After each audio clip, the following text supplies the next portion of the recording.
We are good to go. We are convening the 152nd public meeting of the Massachusetts Gaming at the Heinz Auditorium on May 14th at about 10:30. We will start, as always, with the approval of minutes, and in the absence of our, I guess he's secretary, we will ask our treasurer to do the honors. Mr. Chairman, the minutes for the meeting April 30th have been submitted, are in the packet, and I'll make a motion to approve them as presented, subject to the usual typographical and mechanical corrections, if there's no comments. Second. Any discussion? They look fine to me. All in favor? Aye. Opposed? The ayes have it unanimously. Next up is Director Wells, Investigations and Enforcement Bureau. Good morning, Mr. Chairman, Commissioners. Good morning. The first item on the agenda is just reporting out of the temporary licenses that have been granted by the IEB. You have a memo in your packet before you. Over the last 2 weeks, we have granted two key gaming employee licenses, one for Gary Pecorello, who is the Player Services Director at the Penn facility in Plainville, and also Valerie Bissett, the Slot Operations Manager at the Plainville Gaming and Redevelopment Facility in Plainville. Additionally, we gave a temporary license to Interblock USA, which is a primary gaming vendor, manufactures gaming equipment.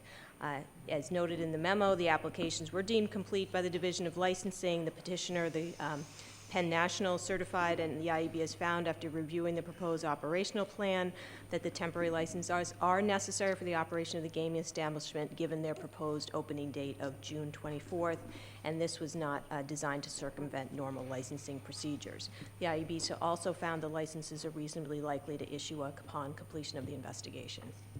So that's just a report out to the Commission. Karen, any of these other employees licensed in other jurisdictions? Yes, I don't have this, actually, I'll have to get back to you on that. I think they may be, but I would have to double check with the state police on that. Okay.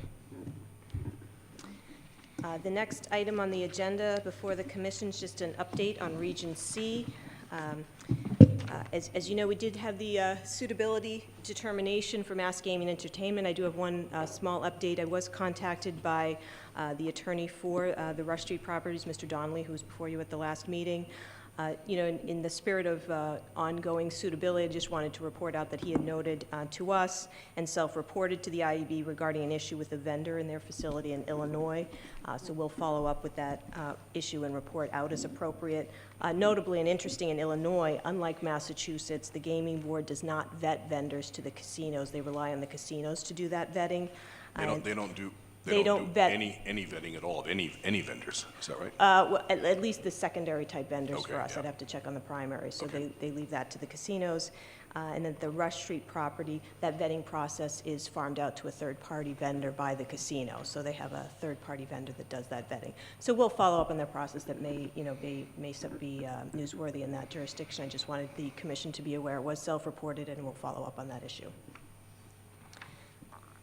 The other update I have for the Commission, which is, the letter is also in your packet, is that the Crossroads Massachusetts LLC, their request for a gaming license in Region C has been withdrawn. So they have submitted that request to the Commission, so they're withdrawing from the process. And just the letter's in your packet, part of the Commission record, and they have certified that to the IEB. And then the next issue for the Commission with respect to Region C is regarding the KG Urban New Bedford application. Just to give the Commission an update, we did have the due date to have the three pieces into the Commission, identifying their equity and their operator and their organizational structure. And they have reported to the IEB that the structure is going to be, they'll use the Foxwoods LLC, that entity that was already deemed suitable by the Commission, as their operator. There have been some changes in that, and I'm having a conference call with them later today about their structure, and I'll report out as appropriate. As to their equity, they're planning on partnering with GLPI, which is the REIT that spun off from the Penn National Group, and they've identified that as their partner, and they're going to have a REIT lease-back arrangements with the property. Although they've given us the general terms of that, their term sheet has not been finalized.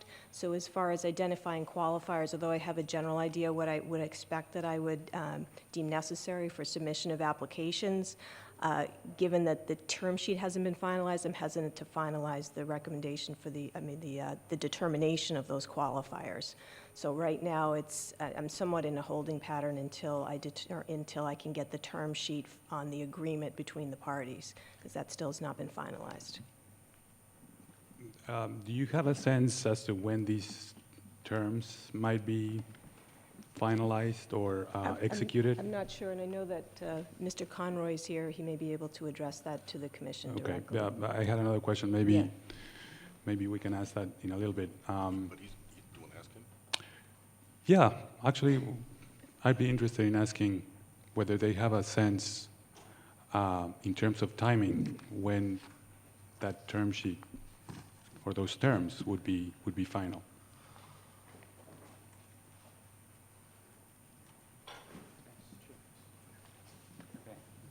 Mr. Chairman, Mr. Commissioners, my name is... Why don't you just take the mic? Karen, can we steal these microphones? Yeah, why don't I sit back here? Okay. Let me introduce you. All right, thank you. Well, it's great to be back here in Boston, so appreciate being able to come before you. Good morning, Mr. Chairman, Commissioner Cameron, Commissioner Zeniga, Commissioner Stebbins. My name is Andrew Stern. I'm the operating partner of KG Urban. By the way, I do quickly want to say thank you for to the commissioners, to all of you, Mr. Chairman, and the rest of the commissioners. Hope someone will pass this on to Commissioner McHugh as well. For the January extension, which we told the commission would allow us to actually sign a letter of intent with Foxwood, so we would have an operator, and that would then allow us, we hoped at the time, to get a then recalcitrant mayor to the table and get an HCA done. And as you know, we came back with both of those at the 12th hour on March 19th. I want to thank you as well for the additional extension we were granted on March 19th, which we then told the commission, now that we had the operating agreement and the host community agreement, not just having a host community agreement, but also having terms to show prospective equity investors who obviously wanted to know the answer to two questions: what can you build, and what will your local payments to the municipality be? The equivalent of, what are your real estate taxes and what is your density going to be able to be? What we did begin to find with that 45-degree extension was that we really needed to be both lucky and good, and in order to do that, we were going to need somebody on our team who not only had experience with the banking sector and as a gaming CEO, but also was from Massachusetts. And we began talking to Scott Butera, who is sitting next to me, who is originally from the Boston area and from running Foxwoods for many years. He is quite familiar with the Massachusetts market. And it was Scott who really began to help us make our case to the various potential development partners and equity providers. And it is not a coincidence that in showing up with GLPI, we have a company whose executives already knew the Massachusetts market, which meant that we didn't have to start from scratch, either with Scott or with GLP, or he with GLP and us with GLPI. And so to discuss this situation with GLPI, we are probably talking about, at this point, which really about numbers. The structure is the structure that they do with their deals because they're a gaming REIT. And we're essentially down to brass tacks on the numbers in the term sheet. And there's been a discussion. The answer to Commissioner Zuniga's question is what? Scott, what would you take a wild guess? Thanks, Andrew. So as Andrew said, a couple things. One, I've worked with GLPI, quite a bit over the years, and in fact, they were, as you may recall, our financier in the Milford initiative, if that ever went forward. So the structure of the deal is very well defined. We're down to negotiating the final economics, which essentially would be, what our rate is going to be and what our fees are going to be. So I would say that, that's something that can be done eminently. Like I said, the actual structure has been defined. We have a term sheet that's detailed. with the exception of the two economic, measures. So it's a negotiation, but I wouldn't expect it's something that would take a great deal of time. Because certainly, we gave you an extension, but that's not unlimited, and we're unable to have a scope of licensing meeting, I understand, which means IEB cannot continue with their suitability investigation. All the qualifiers have to be identified, and until they see a term sheet, it's my understanding that Right. that can't be done. So we have a process here, and it's really important to us that you take that seriously and understand that we are really waiting on you in order to finish our to finish the work we need to do in order to move the process No, along. I absolutely understand. I'm a little bit new to this effort. Obviously these folks have been working on this for years, and I've recently joined. But we've been working a great deal on this. Obviously, I came in on a number of fronts. One was to provide a little bit of expertise on the operating side of the development, as well as the development itself, as well as the financing.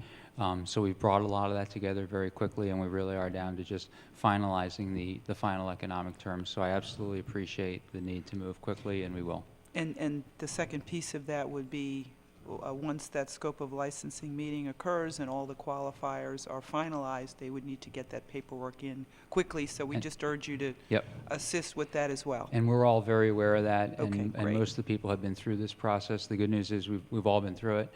GLPI's, their principals have been through it, although they haven't been as an entity, but they're fully prepared, to move expeditiously to get that paperwork in. Great, thank you. Commissioner Cameron, I just also add to that, on the heels of submitting the letter on the May 4th deadline, we delivered we delivered that draft term sheet to Attorney Wells, I think within 36 hours of that, although it's not complete, so that she would have the structure. And then we got GLPI's executive and general counsel, the one who signed the letter, Steve Snyder, and their general counsel, onto a scoping meeting call with Karen Wells and our attorneys on Thursday. So we've been pushing very hard and are very mindful of this commission's processes on that Thank front. you, thank you. These, the term sheet, it occurs to me that is perhaps a lot more similar to actual financing that takes place on the deal ultimately. And from my perspective, we've always been very, very interested up front in the amount of equity that will be ultimately placed as part of the deal. Right. You mentioned in your remarks, Mr. Butera, that the fees were being finalized, but what about percent ownership and equity sources? In addition to the term sheet, I understand you sent us a letter from the KG Urban principals that they were prepared to do contributions. Right. But it's that piece is the one that I find to be the most relevant at this point, not necessarily the final financing, but those equity terms, understanding who is going to be paid last, and who bears the ultimate risk, of this operation, and what percent contribution they bring, so that then Director Wells and her team can start making those determinations of, the qualifier entities and qualifier individuals. Yeah. So in order to understand the GLPI sale leaseback structure, it's a little bit different than your traditional financing. In a traditional financing, obviously you have, a fixed income or debt component, and then you have an equity component, and it kind of stacks up. The way a REIT works is they actually purchase all of the real estate assets. So you almost kind of divide up the assets of the enterprise, and you take all the real estate, and the REIT owns that, and then you take everything that's non-real estate, like the license or the furniture and fixtures, the equipment, and then that's separately owned. So GLPI will actually be purchasing all of the real estate assets, 100%. Excuse me, just as on clarification, by the real estate assets, you mean, so they'll build the building? Yeah, They will- anything. They will build and own the building. That's correct. That will be part of their Yeah. financing piece. It's anything that qualifies as a real estate asset under the REIT rules. Okay. They'll actually pay for the development of, and then ultimately own it, and then lease it back to Okay. us. What percent of the overall is that? Have you calculated that? I don't have the exact percentage, but it's a substantial majority. It would be everything with the exception of the actual license and what in the amenity package wouldn't qualify as real estate. So slot machines are clearly not real estate. Furniture and fixtures, if it's attached, it is. If it's not, the REIT rules are pretty, specifically defined. But anything that would qualify as real estate, they will pay for on market terms, including the land, okay? So the principles of KG Urban will fund whatever GLPI, wouldn't be able to fund under that structure. Including the license, obviously, because the gaming REIT cannot own a gaming REIT Understood. cannot own a gaming license. Understood. It's that percentage, it's that figure that Right. that I believe we are interested in. Yeah. This is sort of drifting into the RFA2 Yes, piece of the thing. It's a fine line, Yeah.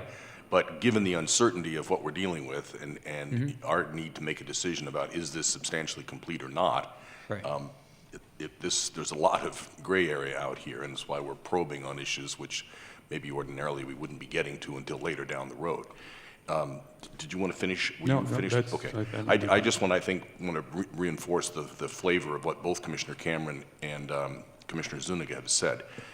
We have established a principle here in our operations going way back that promoting competition is a very, very high priority. It is in the best interest of the Commonwealth to have as much competition for these licenses as possible. Given that as a priority, we've tried to be as flexible as we can within our rules and within an overall fairness to give as many competitors a chance to get to the table as possible. Ergo, our extensions and so forth, when in good faith, it looks like people probably will make it. However, our patience is not limited, and our predisposition to competition is not infinite. And it is time to get this going and to meet deadlines rather than miss them. And you need to take this into consideration. You're giving a message to the world, to us, and each time deadlines are met, each time parties can't get to the table, and so forth. So just as a word to the wise, this has got to get moving pretty quickly. Mr. Chairman, there's been a discussion of a quote-unquote roll-up-our-sleeves meeting to try to get this thing done as early as next week. To answer the original question that was asked here, that's what we're really pushing to. That's what we're really pushing for. Okay. We want to get this done and move along with our new partners. I don't want to say as badly as the commission does, but as badly as the commission does, and as quickly as the commission wants it finished. Thank Okay. you, that's helpful. Thank you. I think we're finished. Thank you. Director Wells, welcome back. Thank you. Thank you. Okay.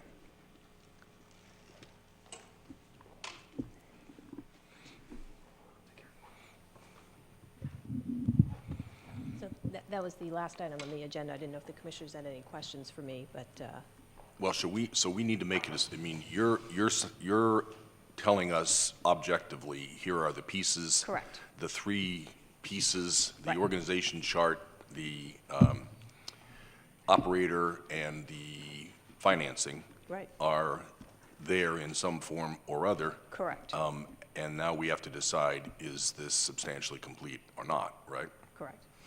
I have one question. Sure. Director, did we miss anything that you need in order to move this process along in a timely manner and be fair to everyone? No, I don't think so. I think that at this point, the objective of setting the deadline, of sort of locking in the deal so that the IEB knows what we're dealing with, that objective has been met. My concern is scheduling, because every week or two or three or four that goes by there's delay is going to delay things as far as completion on the back end. So I just want the commission to be aware of that as far as time frame for the RFA2 process. When you say scheduling, you're talking about the ability to have all of the information you need to deem it substantially complete. Well, no, all of the information you need in order to move ahead with the background investigation. Right, and to Correct? complete it. Suitability determination. Correct. Okay. That is so- correct. So you're concerned about weeks slipping. Right.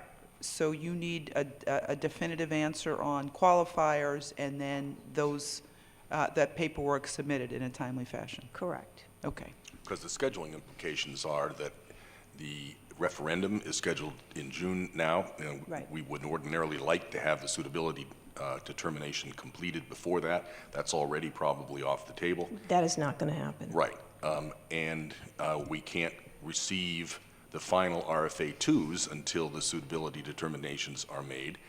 So the scheduling implications of slipping are substantial and affect a multitude of parties and processes. Correct. Can I step back a little bit? So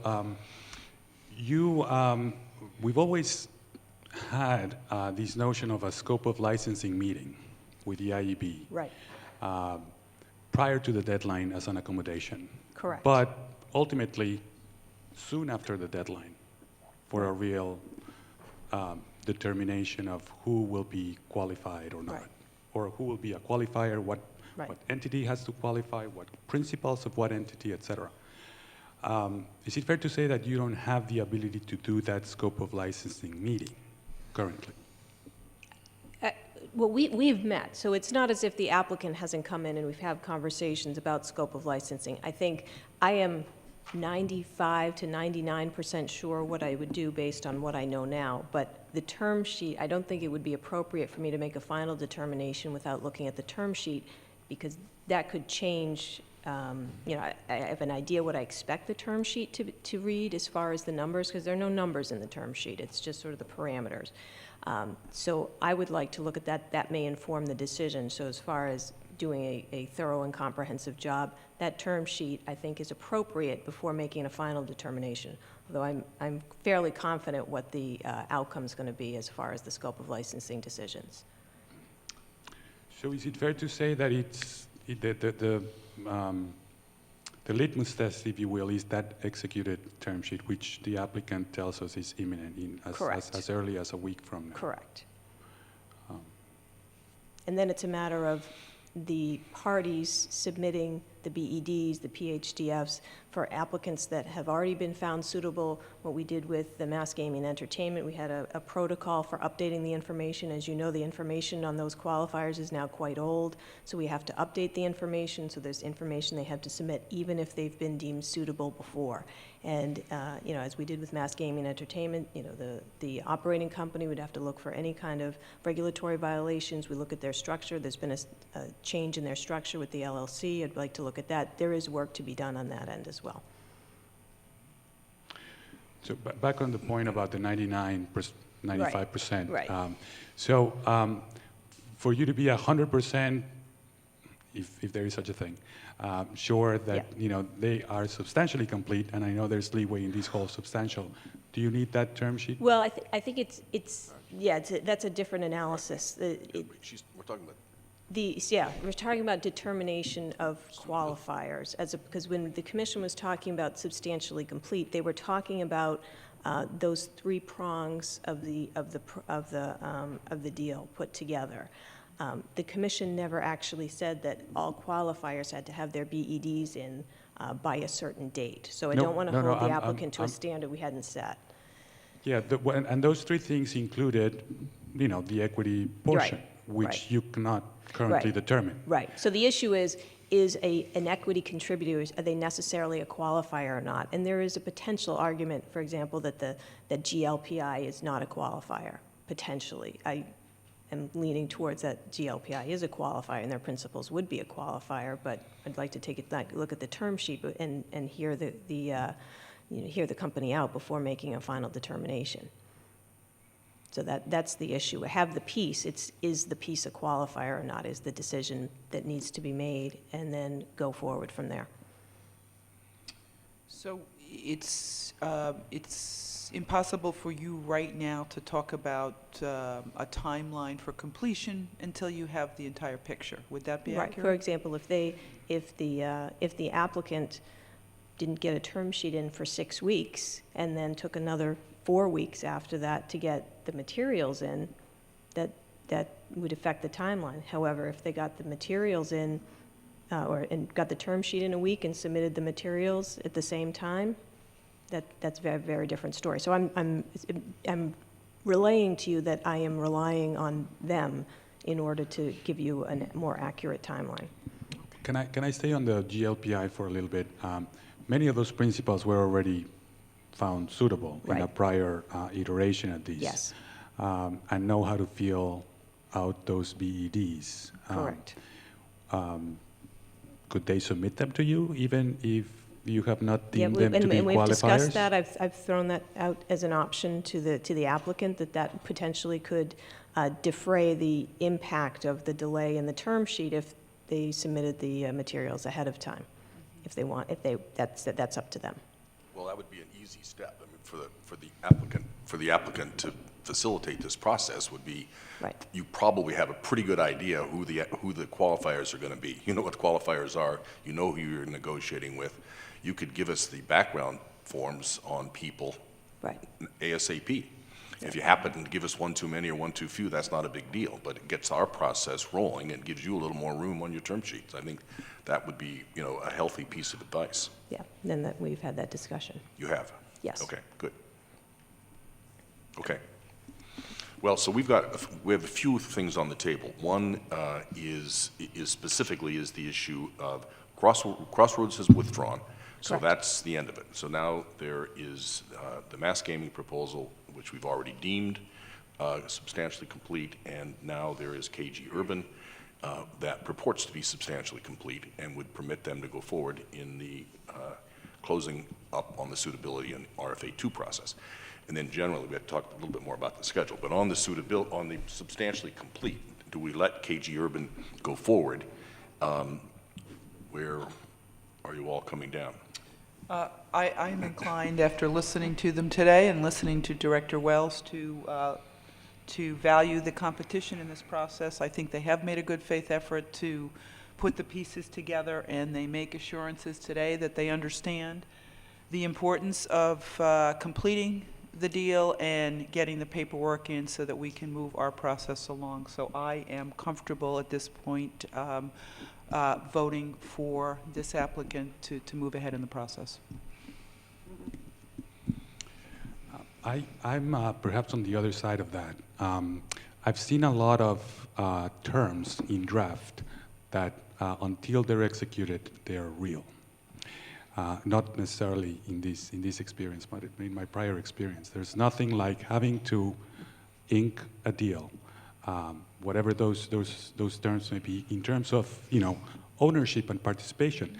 I'm not talking about full financing. We've never let the phase one be one in which the applicant had to bring their full financing package.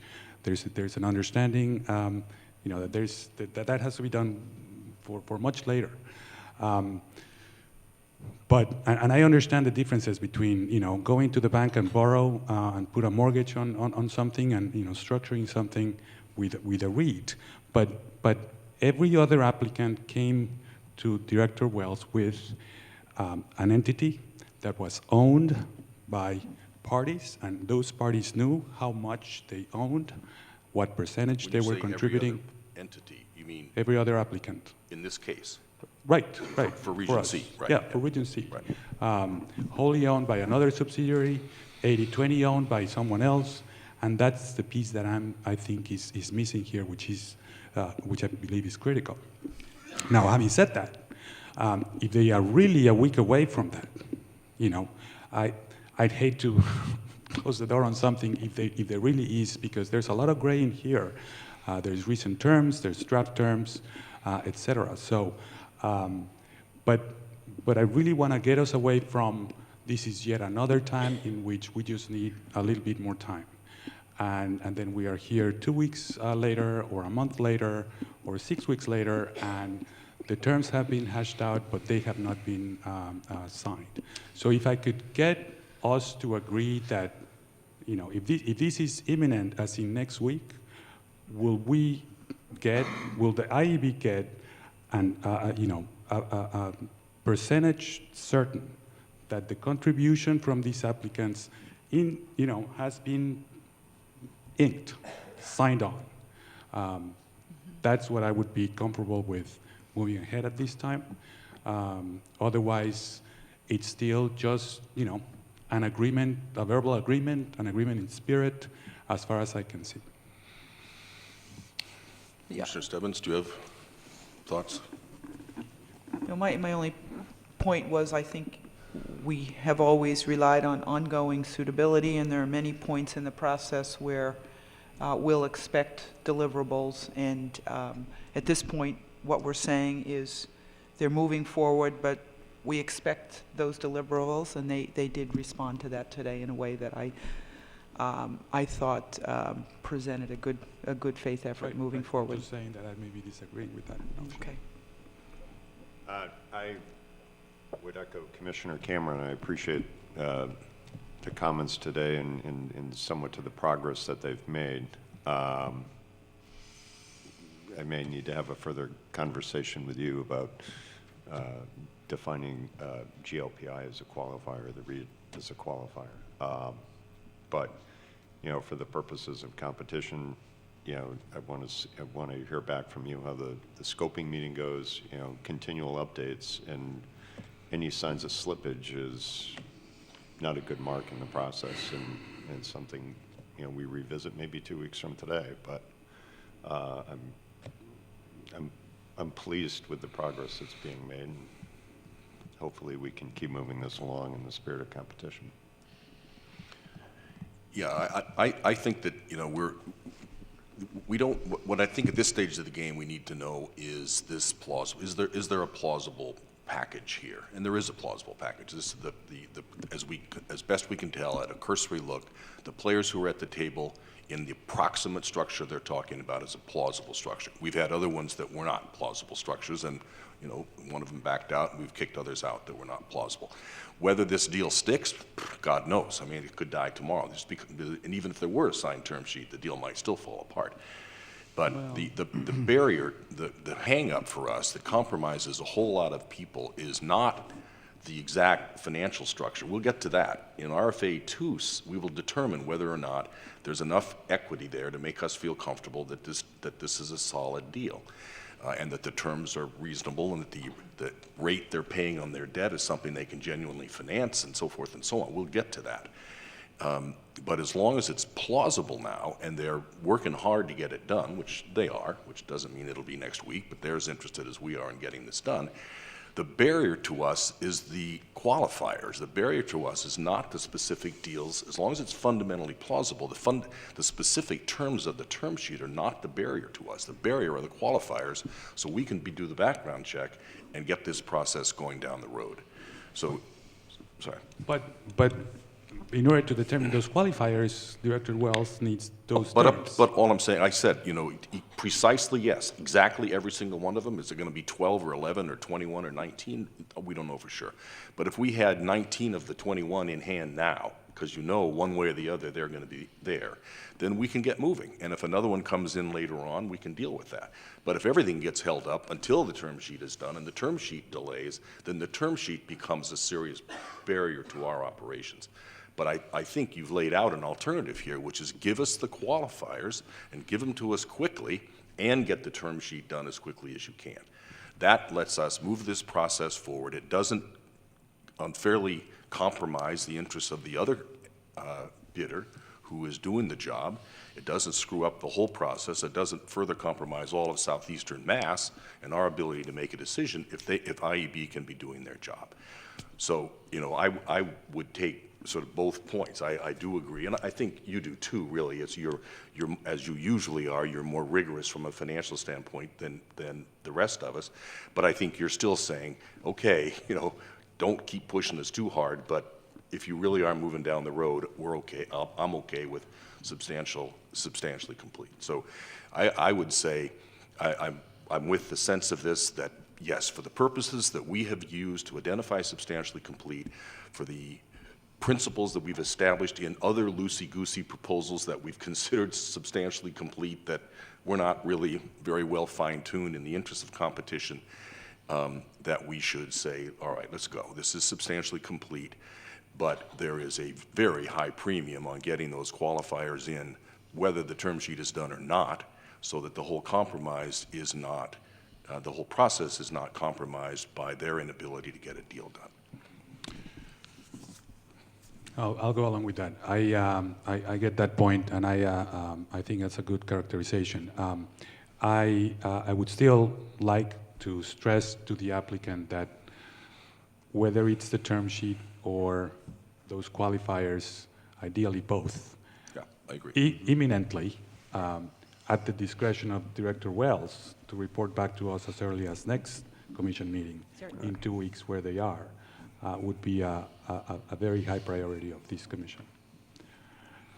Okay, I think we do need to vote on this, right? Does someone care to make, you spoke first, Commissioner Cameron? Yes, Mr. Chair, I would move that we consider this applicant, KG Urban, substantially complete at this point to move forward in the process. Second? Would you accept a modifier to that Of course. for me to Of course. vote yes, Of course, Commissioner? even without knowing what it is. Well, he's allowed to make it. Whether or not we agree is a different point. With the condition to come back in 2 weeks and report to Director Wells, or have Director Wells report back to this commission whether they've made incremental progress in Either or both. either or both the term sheet or the submission of additional qualifiers as discussed here. Yes, I would agree. Do you second with that? I second that. Any further discussion? All in favor? Aye. Opposed? The ayes have it unanimously. Don't go away, because I think Okay. there are two other topics that relate to this that I think just for purposes of everybody's knowledge, we need to talk a little bit about. One is the schedule in general, and since we don't know when we're going to get our qualifiers or how many they're going to be, we can't speak with any degree of certainty. It will not be prior to the June 23rd election, that you can count on. I think, if we take the applicant at face value and they are moving very quickly, in a week or two, we start getting this done, then I don't want to put anybody on the spot, and these are not, but to try to create a sense of expectations, is it a reasonable assumption that come September, we ought to be able to, if in the next, 10, 15 days, you get most of what you need, is it a reasonable assumption, a reasonable aspiration for us that by September, you could have the suitability determination made? That's possible. Okay. And Part of it depends on what we find. If there's an adjudicatory hearing, that would extend the Right. process, so, yeah. Well, I understand that. And I'm only trying to set general expectations, and, your ability to deliver on a deadline is primarily a function of other people, and I fully appreciate that. And so this is just to sort of try to get a sense here. So if things go along reasonably well, there's a pretty good shot that we could have the suitability determination done by September. That is one of the many gating mechanisms for when RFA 2s can be submitted. Mr. Chair, can I make a point Yep. here? In thinking about the schedule, that is our own regulation that we decided early on to separate completely the process A from B.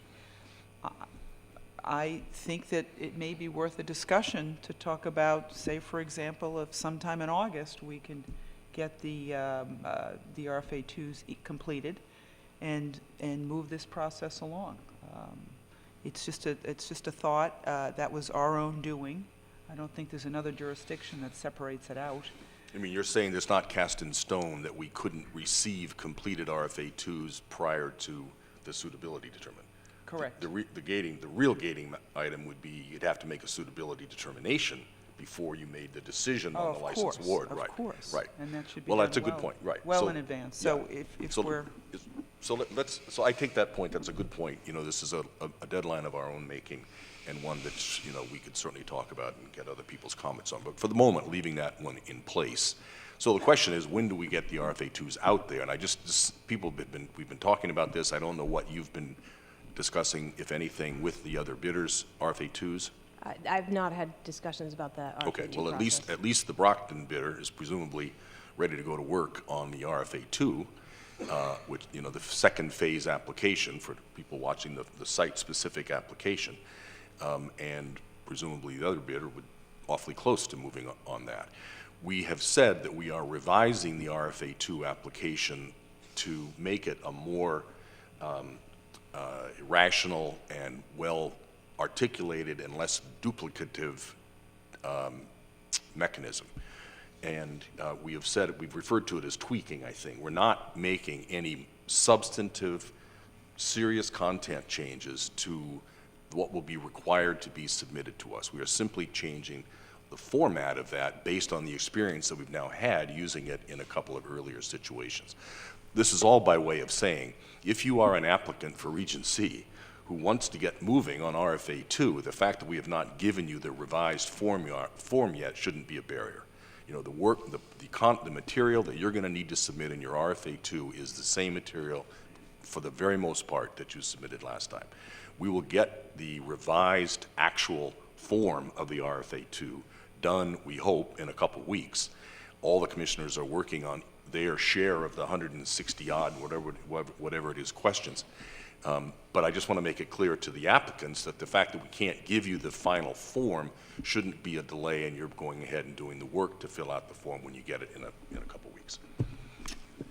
I think we can probably say definitively that we should have it done in 2 weeks. I can't imagine that there are any issues that would preclude us from doing that. That's mostly up to the commissioners and our consultants. So if we can get our work done, you know, in the next few days, so we're presumptively for sure it's the 28th that we would get the actual form available for people.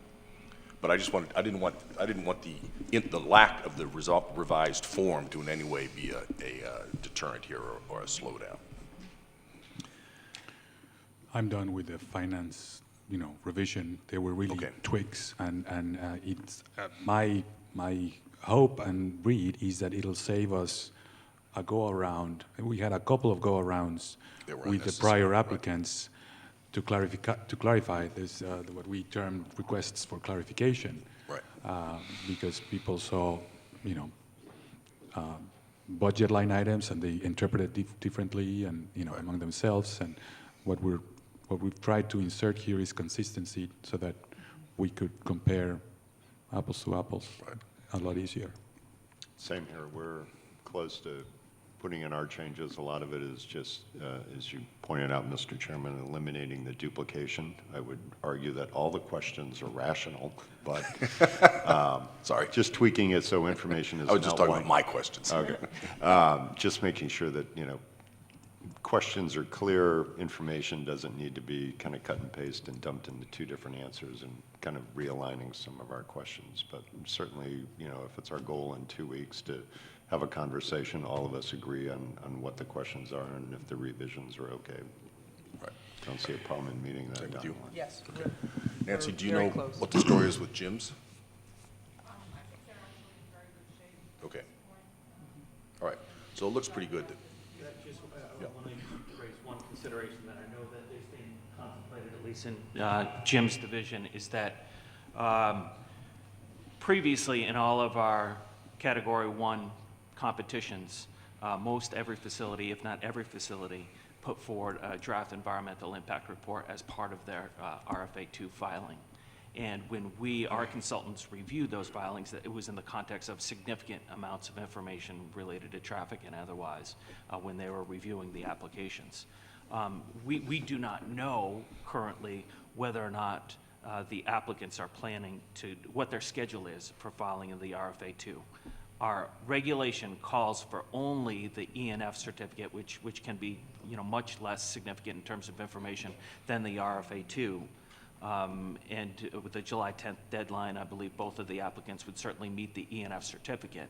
But what would additionally be filed is sort of an unknown right now, and what level of response by our consultants would be required in the absence of a draft environmental impact report being filed. Right. So that's one consideration going into these questions for consideration next week, or next meeting. Remind me generally, prior Category 1s, prior applicants were in very different stages in their EIR's preparation and submission. That's right. But for the most part, by the time we got to RFA 2 submission, they were mostly done with the DEIR. Yeah, for the category ones, I believe that all of them, in some iteration, had filed their draft environmental impact Right, reports. right. For the category twos, in the middle of the process, I believed we received DEIRs from at least two of the Right. applicants. Those are- And one had finalized its. Much smaller projects, et cetera. That's right. So are you suggesting that that's really a schedule driver? If we want to have the ability to look at a lot of the details, let's say on traffic, on building and site design, it occurs to me, having a DEIR would be very helpful. It certainly would be very helpful. Can we act in the absence of one? We have not done so for category ones in the past, but that's part of the consideration that we would be thinking about in terms of these questions for the next meeting. But we could decouple it, like Commissioner Cameron said about another issue. We could decouple the submission of the RFA2 from getting the DEIR subsequently. So we could start our evaluation of the rest of the RFA2, awaiting the DEIR if we want to. They don't have to be packaged together. Yeah, I mean, all of this, deserves some consideration. Right, Yeah. right. As I said, were you going to say? No, I'm just trying to create a sense of expectations for everybody involved. That's not anywhere close to locked in stone, but the big variable here, we know how many months was it typically for us in our other 3 licenses between the time the RFA2s came in and were completed and our decisions were made? What's the range of? 10 months, maybe? Actually, it ranged from about 4 months to 8.5. 4 to 8.5, yeah, okay. Region A presumably was the Feels longer. Region A was, Right. and the arbitrations added to Right. both Region A Right, and so Region. this is the point that I wanted to make. If the really big variable, once the RFA2s are done, and our ability to make a license award, is the negotiations between the applicants and the surrounding communities and the ILEVs, the Impacted live entertainment venues. Thank you, impacted live entertainment venue, essentially the surrounding communities. Those dates are beyond our control. And as we experienced in the 8.5 months it took us to make a final decision in Region A, it was because surrounding community issues went on and on and on, which is fine. If it does, it does. But those are deadlines which are beyond the commission's control. Those are up to the applicant, fundamentally the applicant and the surrounding communities. Left to our own devices, within 4 months, probably, from the time we get our application, we can have this done. But it could extend if the applicants and the surrounding communities can't get their acts together. So we ought to, if left to our own devices, we ought to be able to have this done by the end of the year, give or take. Whether we make that deadline or not is really not in our hands going forward. Well, and I think there are a lot of successful models out there for surrounding communities, nearby community agreements, and experience on both teams with doing it successfully, with negotiating successfully. So I think that Helps, that's, yeah, that will help. Yeah, and I think this is only my read from seeing how some of these surrounding community agreements were being executed in the past. Hopefully, there's a lot of lessons learned from a lot of parties, but that applicants turned their attention to surrounding communities only after they had reached a host community agreement and had a vote, which was a big milestone to be accomplished first and foremost. Otherwise, there was no real project. And if that's soon to be accomplished here, I would encourage all the applicants to get on that surrounding community bandwagon, if you will, soon. Right. That's what I was getting at. Thank you. Okay, now, anything else we need to talk about with Region C? So, Mr. Chairman, you referenced that potentially we'd like some comments on our deadlines. We'll probably discuss this at the next meeting. Is that something we'd ask our applicants to weigh in more formally, or? Sure. I mean, yeah, that's very much our style and very much appreciated. So, we'll be trying to fine tune those aspects of the deadlines that we can control as soon as we can. And at the moment, the major item is the qualifiers and term sheet. But yeah, starting next 2 weeks from now. So if anybody, particularly applicants, have comments or suggestions on how we handle the interplay of these variables apropos of the schedule, please let us know. Perhaps this will be too aggressive to try to put something for next meeting, but could we work to have our best case, worst case, perhaps middle of the road schedule, subject to a number of these moving pieces and the feedback and comments we can get from applicants? I think it would be like we've done in the past, to at least predict the next deadline of RFA 2 would be very helpful. We can try that, sure. Yep. Okay. Anything else on Region C or IEB or Anything? Red Sox or anything? Okay, no, all set. Thank you very much. Okay. Thank you. Thank you. Did you have any opinions on Deflategate?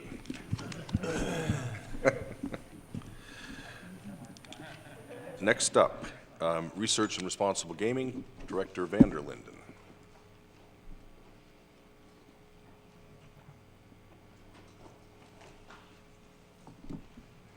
Yeah, good. That's what I wanted. Hi, Chris. Good.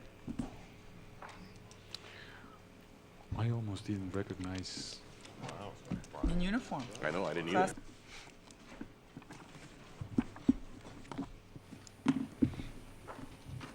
All right. Good morning, Commissioners. Good morning. Good morning. I'm fortunate to be joined with me this morning as we talk about the crime measures by three distinguished persons. Behind me, we have Chief Alfred. He's the police chief for the Plainville Police Department. We also have, who you know quite well, Detective Lieutenant Brian Connors. He's our commanding officer of the Gaming Enforcement Unit for the Massachusetts Gaming Commission. And to my right, we have Christopher Bruce, whom I will provide a more thorough overview of what his position and qualifications are here in just a moment. Since its inception, the Massachusetts Gaming Commission has taken a very close look and intense effort in wanting to understand what are the social and economic impacts of expanded gaming in Massachusetts.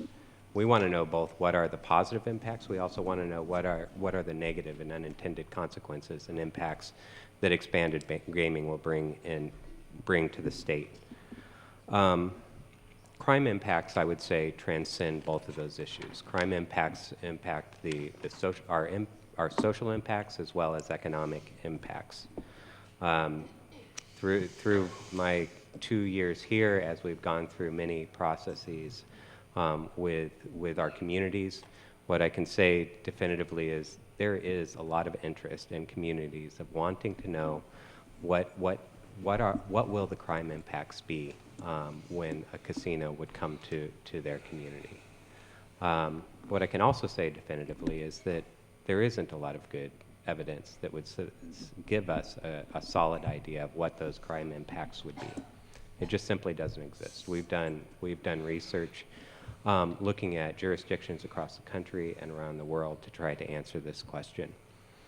And I think that when that became apparent, we wanted to try to approach this issue in a different way.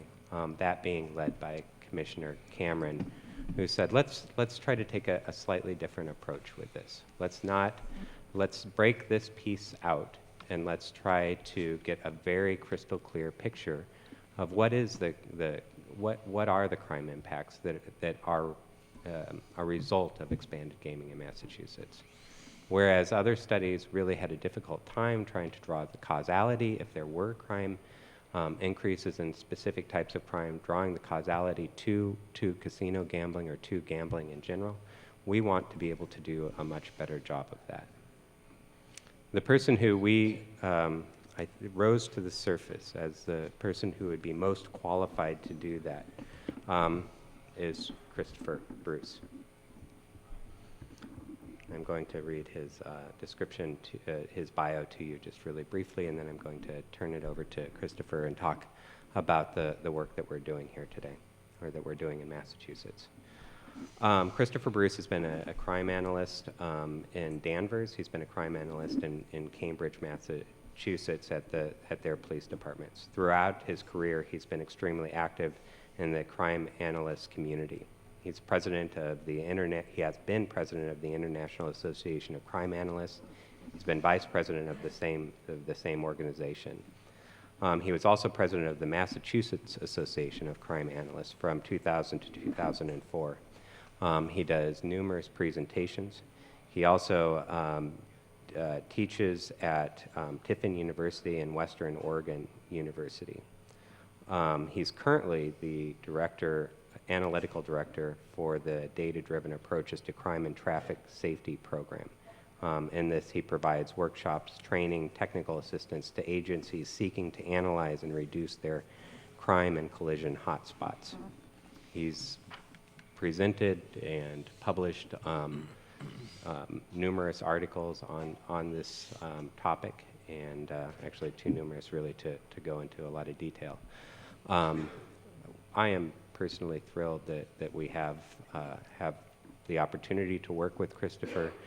I think that hopefully what you'll see is that this is not us just trying to capture secondary data and process that. We want to take a much closer look, which is to the credit of a lot of our stakeholders. It's to the credit of Chief Alfred behind me, to the other police departments that we've had the opportunity to work with.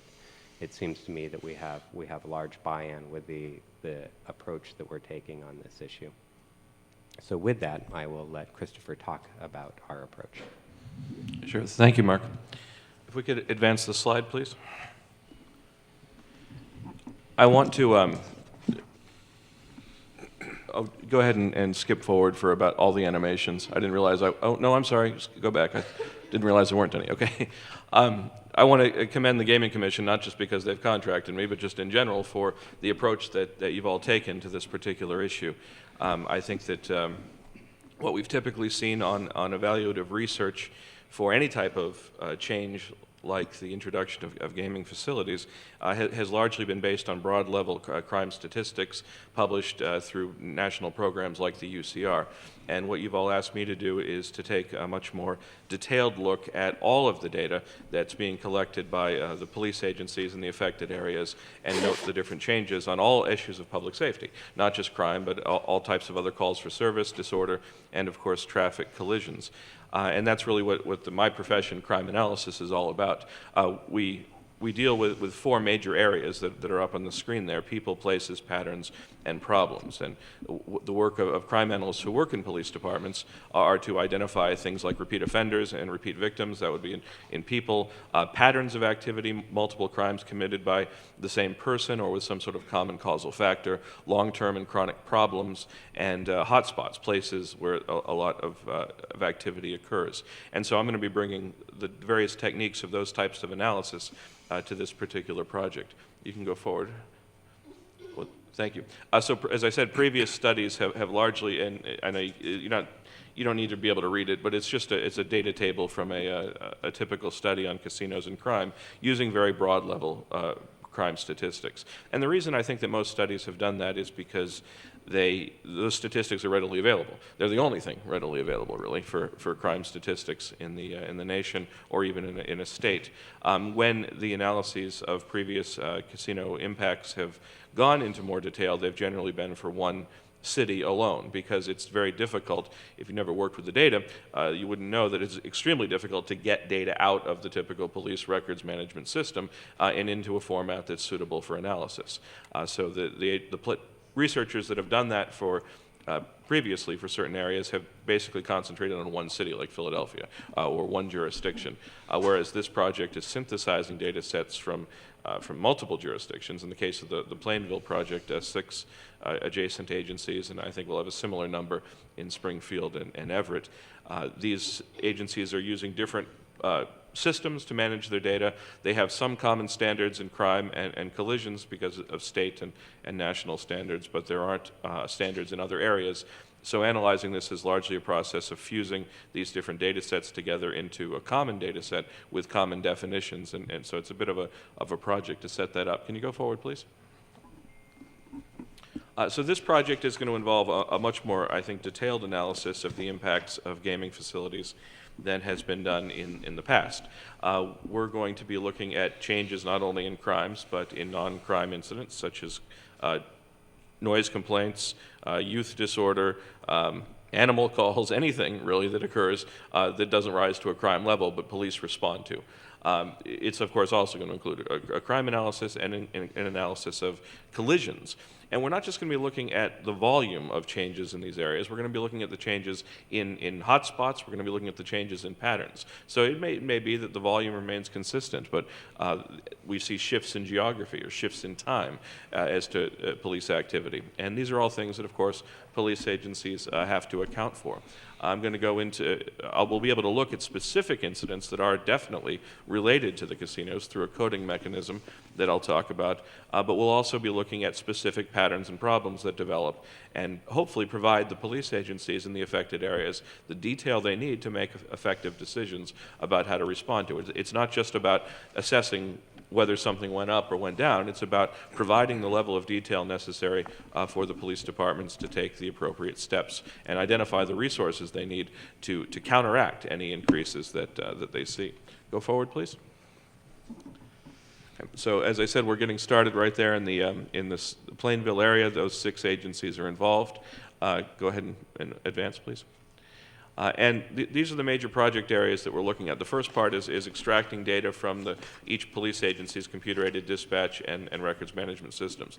These are very complex data systems that require some level of knowledge to understand how the architecture works and how to get the data out of them. So that's been sort of the first phase.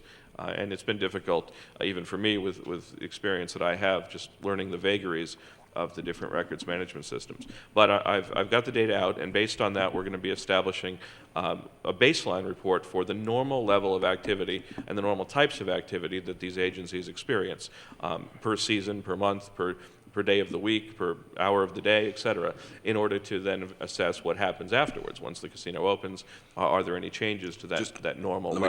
I just want to interrupt you on one point, because Sure. you pointed out that you will be establishing a baseline of Yes. data against which we will be matching over time what happens, which is exactly comparable to what we're doing for every other social and economic impact. Exactly. Potentially our social and economic impact of gaming in Massachusetts, which we'll be talking about in the next couple of meetings, is doing the same thing for all the other variables, whether it's problem gambling or business starts or unemployment and so forth. So this is a piece of a larger study of establishing a clear and understandable baseline against which longitudinally we can assess changes thereafter. Thank you. Yeah. For everything, not just crime. And I envision working very closely with SEGMA to make sure that we're using the same research methodologies after the data is prepared. So yes, we're working with agencies to train them to record incidents that are specifically related to the presence of the casino, and I'll talk about what that means in a second. To analyze the changes, what changes after the casino's open, and then, as I say in my last bullet point, working with SEGMA to integrate the analysis of public safety issues with other social and economic impacts that they're tasked with analyzing them. Go forward, please.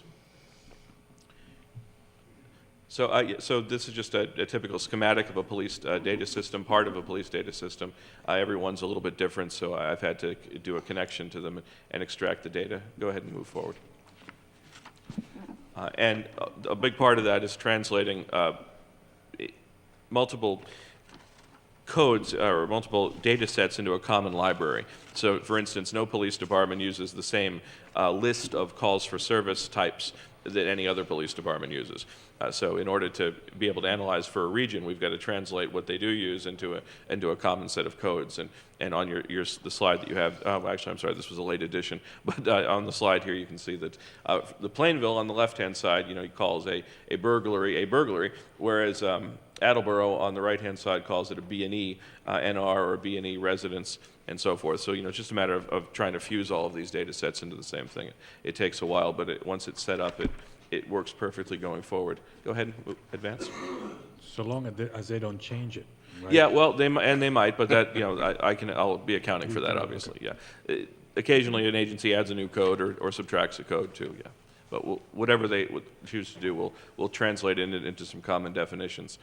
So based on the calls for service data that I've already received from some of the agencies, this is an example of sort of a baseline report for one particular variable. This is just total incidents of a variety of types. It's not an exhaustive list, but going over the past 5 years, the average, the normal deviation that they see in those incidents, and that figure at the end, the CV, coefficient of variation, is a statistic that helps determine how much variability there is in a particular incident from year to year. And in the case of Plainville, which is what we're looking at, it's very low in all cases, so that's a good thing. It means that the baseline is going to be actually quite representative of what's normal, and so it offers a good basis for comparison. If these calls for service types were just all over the place, swinging wildly from one year to the next, it would be very hard to establish, whether any changes that we see in 2015 are related to the casinos or not, but their numbers are good. Keep moving forward, please. Do you have a comment? No. I actually had a question on Yeah, that. sure.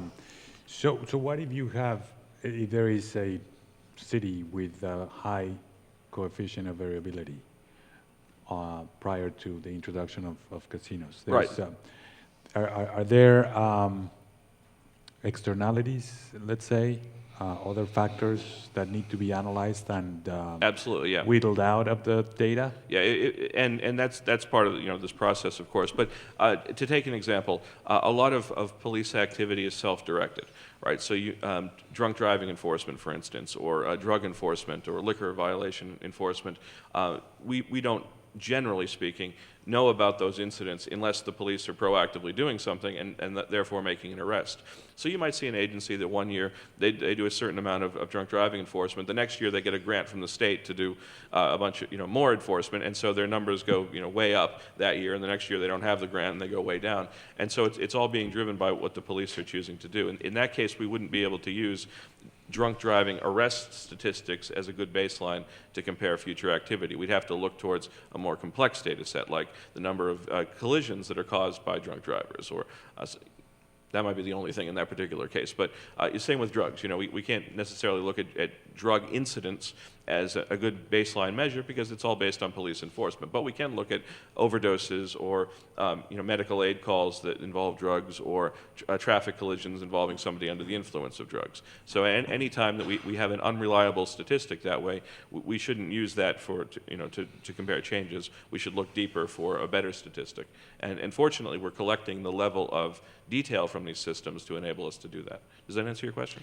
Yeah, very much. But let me just follow up a little bit. So how do you account for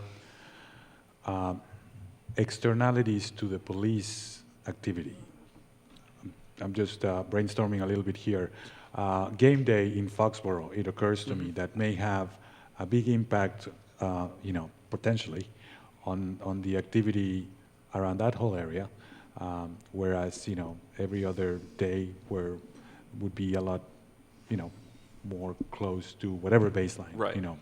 Et cetera. So just help me conceptually understand whether and how, if you will, you'd be able to account for those kinds of externalities. Sure, and the point that you're making, gets to a deeper point, which is that just because something does increase after the introduction of the casino doesn't mean it's casino related, and we're certainly not making that assumption in any part of the analysis. We can help control for that by the use, first of all, of control areas. So places that are far enough away that they're probably not being impacted by the casino, and yet we can look and determine what their statistics do during the same time period, and thus determine whether there's something unique about the Plainville area, which is probably in that case the casino, that would cause the increase. Your specific example about game day in Foxborough should remain consistent going forward unless they see much greater attendance at the games or something like that, in which case that's a question we'd definitely have to ask. Sometimes we just can't account for it. Sometimes we just can't get the data sets that would help us control for other causes of increases and decreases. Like snow. What's that? Like snow. Like snow, yes, that's actually a very good example, right? So, although in that particular case, I suppose we probably could get that data set. But looking at the overall increases and decreases after the casinos introduced is only part of the project, and we would only draw conclusions based on increases if we could specifically tie those increases in some way to the presence of the casino. And what you're seeing on the screen here will actually help us do that a little bit. And this is where we're asking the agencies to do a little investigation on each incident and determine whether or not it is casino related. And it could be casino related through a variety of different mechanisms that you can see here, where if they make an arrest of somebody or have a suspect that the offender was in the area to use the casino, or the victim was in the area to use the casino, the incident occurred on casino property, it involved an employee or a contractor of the casino, it involved a vehicle seen entering or leaving the casino property, or it occurred on the property of an ancillary business, a business that opens just to service, primarily to service the casino customers, and that will be somewhat difficult to track, but we're working on a mechanism for that. So, this won't tell the whole story, because there are going to be many cases in which we don't know whether it's casino related, mostly because we don't know who the offender is or where the offender is coming from, right? The typical burglary clearance rate or theft clearance rate hovers between 10 and 20% in most agencies, so you're talking about a large number where we don't know specifically. But of the ones that we do know, if we can determine that a large percentage of them are casino related by the use of this flag, then that will give credence to any major increase in that category that we see in the area being casino related. Does that make sense? So, so if we see a 20% increase in burglaries in Plainville after the casino was introduced, and when we analyze the burglary arrests, we find that 50% of the increase involves people who were in town to use the casino, offenders that were in town to use the casino. That gives credence to a large part of the increase being related to the casino. It's not a perfect analysis, and there is no perfect analysis in this, but at least it helps us, come up with a logical determination of what's happening in the data. So we're working on different ways that they can record this information in their existing systems. So, move forward, please. So some examples of things that we might see, and this is not in any way set in stone, but these are what other agencies have reported to me that they've seen, other crime analysts that I've talked to across the country. Now, it's important to recognize that many of these increases or possible increases that we see on the screen are largely related to simply the presence of so many additional people in an area. I mean, it would be the same if we were building a Walmart or a movie theater or some other major entertainment venue. There will be some crimes, probably, that are specifically related to gambling, but I think most of the increases that we're likely to see are just going to be related to increased traffic, increased people in these communities. And so that might include thefts from vehicles, from the casino parking lot and surrounding parking lots. Thefts from vehicles are a constant problem for many Massachusetts communities. And anywhere you have a major commercial or entertainment venue, it's something to watch for. Forged checks and fraudulent credit cards used at area businesses, increased in lost property calls for service, general increases in traffic collisions just because of the number of cars. Stolen vehicles may be recovered in casino and nearby parking lots, and drug and alcohol-related medical aids at nearby hotels. These are just some examples of the things that we'll be testing for, but we're not going into this with any prejudices, not even really any hypotheses. That's a sort of a difference between research and crime analysis. Crime analysis, we just take the full data set and we ask what's different, what's changed, what's new, no matter what category we're talking about. So we're approaching this with a very open mind. Next one, please. So we, among other things, we'll be measuring changes. So we'll be looking at how things like traffic collisions compare to the baseline. Go forward, please. We'll be looking at mapping. So we'll be creating hotspot maps of different types of calls for service and crime, and looking at how those change after the introduction of the casino. On this particular map, you can't really see the streets all that well, but most of those hotspots are on Route 1. Going up towards Plainville, and so that'll be interesting to see whether we see volume changes there. Go forward, please. Is that collisions or any kind of? I'm just curious because that's a great. These are just graphic. collisions. Yeah. Just collisions. Yeah. Okay.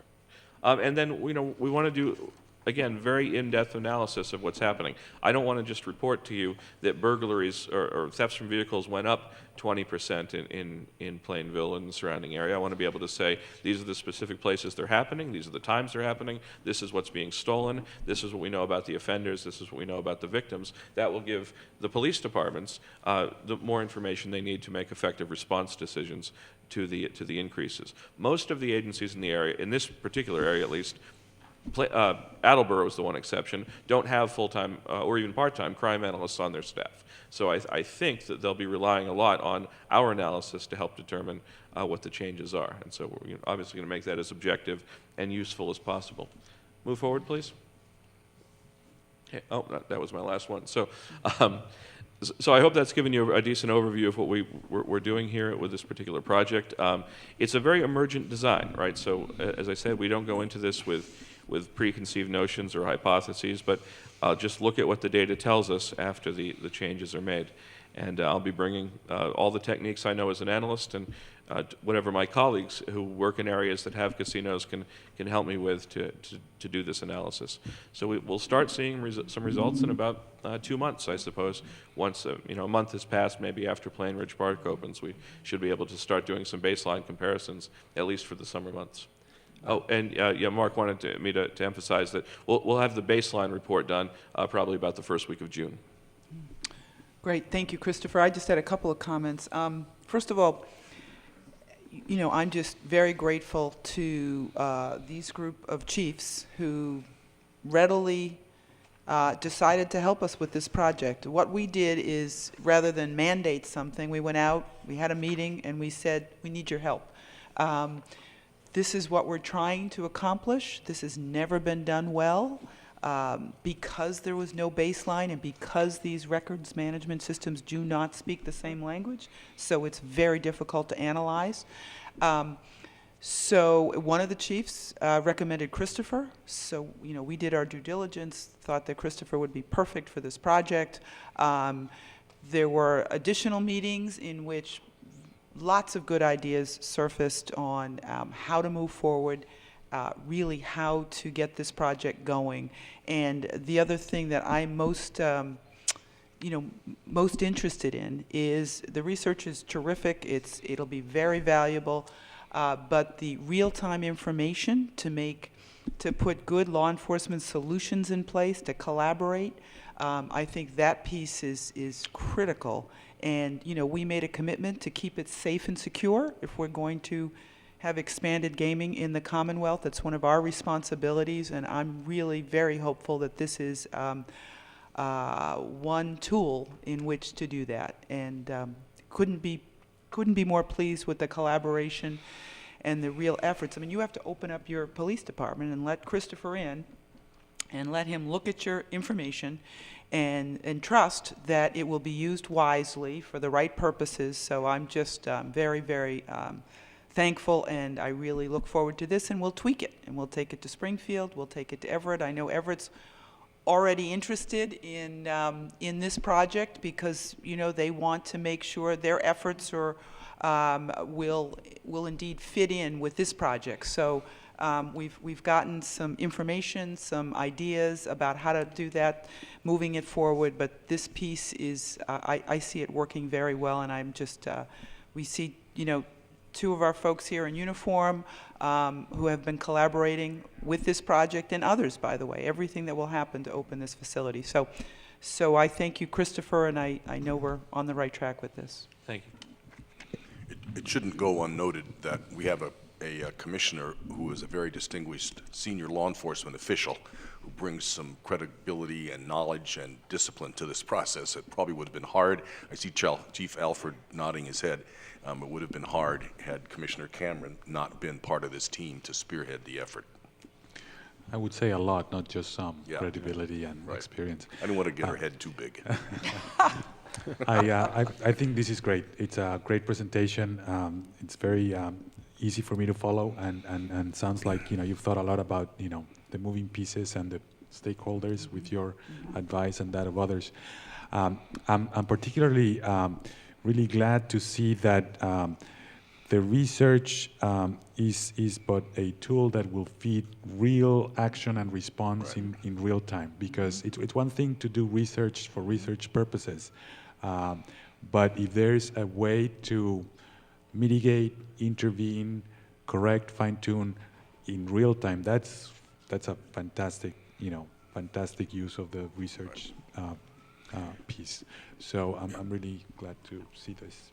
That's a really good point, and this is really a model. This one set of data is a model for this entire project, as I said, and the legislature deserves credit.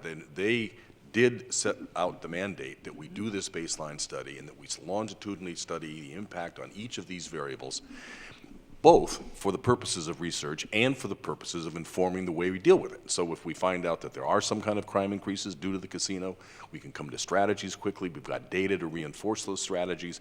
We find out that bankruptcies do increase. We find out that domestic violence rates do increase, whatever. We'll have the data to drive our actions. So it's a very good point. The research will be fascinating and important and interesting for decision makers around the world, probably, but it will drive our actions, and this is a very practical. And I really can't wait for the public to understand the extent to which we will understand what is happening here, whether it's crime rates or any other impact of gambling, as this unfolds across the Commonwealth. I do have one question. Did I interrupt you, Commissioner? No. Okay. I have a couple questions. Okay, well, let me just finish. Does the reporting officer have to collect new data? Are you adding new data points to the paperwork that the officer on the street needs to report? Assuming the agencies agreed to it, yes, that's what we're proposing.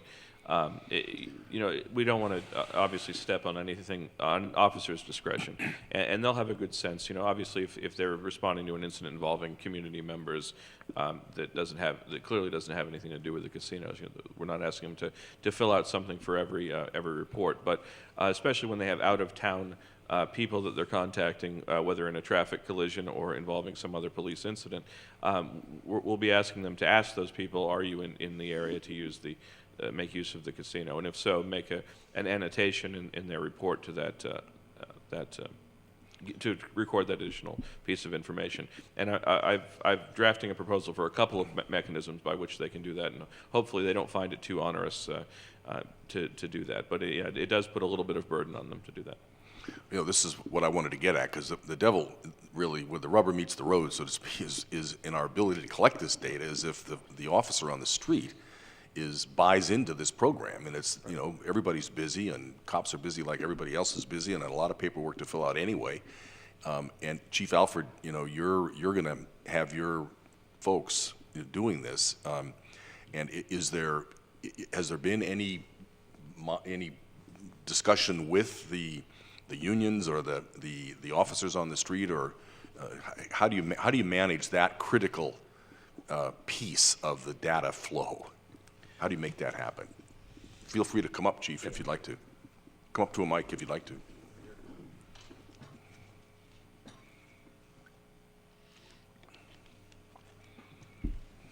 Morning. Mostly through training, and remember, the officers in the community have a vested interest in also identifying what goes on in their community, as to the effect of Plainridge. Even something as simple as a tab put on our reports that says Plainridge, and they can simply click that, and it would identify or flag the report. We've already had that discussion. Something as simple as that, so that's nothing too crazy. They just have to click a tab, right. It would then flag that report that it's related to Plainridge. Right. So it's really it's not a big deal. You're not asking about a lot of data points. There's not going to be a new form that they have to fill out for each. No. It's simply telling us that this particular event was Plainridge related. Correct. For example, some things don't always arrive to be a crime. It could be simply a domestic argument. Well, they would ask, what's the argument over? Right. And if they ascertain and it involves something to do with the Racino, then again, it would be a domestic report, but we'd be able to flag it and say it is related. Right. Okay, great. And if I can add, the speed of the leader. The chiefs have willingly bought into participating in this, and officers know when something's important to their chief. So that's another way of getting some buy-in, and certainly we'll have training that'll be interactive training. What do you think? This is what we're thinking. How do you think it'll work? That kind of training. That's great. I mean, the feedback loop from the folks on the street, I think, would be really, really helpful to us. It's critical. And we ought to, just for the record, try to think of something along the way here to do for for the officers, in these communities who are going to be a part of this. I mean, maybe it's just a thank you note, but we ought to, somewhere along the line, we ought to think of something to recognize that they are a critical link in this process. Coffee and donuts wasn't enough, I agree. All right. I didn't mean just the chiefs, I meant all of them. I understand. Thank you, Chief. Thank you. Thank you very much. Yeah, I agree. It's really a really terrific presentation, really clear and very exciting. Yeah, I would just add a comment, Christopher, relative to when I was reading through the presentation, one of the things that brought my attention was the casino-related flags.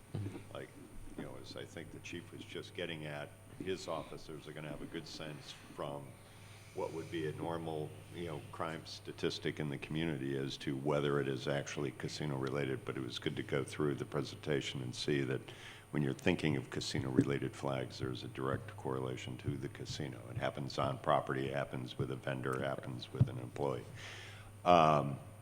Throughout the host and surrounding community meetings that we had and the input that we had from the community, one of the big flags that kept getting raised was a concern over a spike in DUI cases. And from your comments this morning, that's more of, and I'm not the criminal public safety expert here, Commissioner Cameron is, so correct. Apologize if I get the terminology wrong in that it is more of a proactive enforcement piece than some of the other crime stats, which are going to be much more reactive.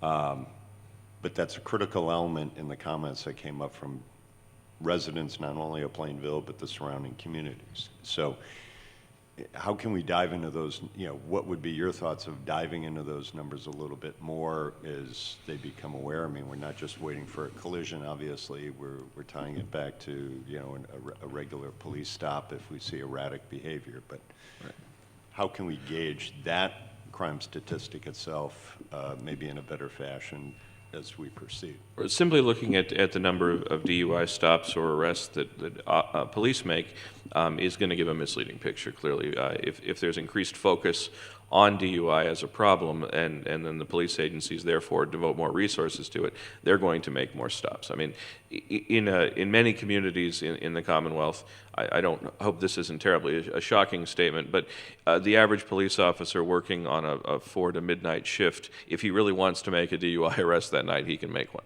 And so if there's an increased effort to find drunk drivers, then obviously we're going to see the numbers go up. So it's not the DUI incidents or arrests that we should be focusing on to determine any level of increase, but collisions that have DUI as a related variable. And again, fortunately, the data sets for collision recording are specific enough that we can ascertain that from the data. So if agencies anticipate the problem and start doing additional enforcement just as the casinos open, it may be that we never see an increase because the preemptive enforcement counteracts any increase that we would expect to see. And that's going to be really difficult to ascertain. But in all cases, we're looking at outcome measures. What the police do is important for various types of analysis, but in determining the impacts of the casinos on public safety, we need to always look at the outcomes, not the number of interceptions that the police made of drunk drivers, but the number that have gotten into accidents. And that'll be the true measure of public safety changes. Does that make sense? Yes, it does. Thank you. Anything else? Thank you very much, gentlemen. It was really great. Thank you. Thank you. Thanks. What time is it? It's 12. Right on time. Right on time. It's 12. This is a pretty good breaking point. Shall we take a 1 hour? Yeah. Is that all right? Take a 1 hour break? All right, so we will reconvene here at 1 o'clock.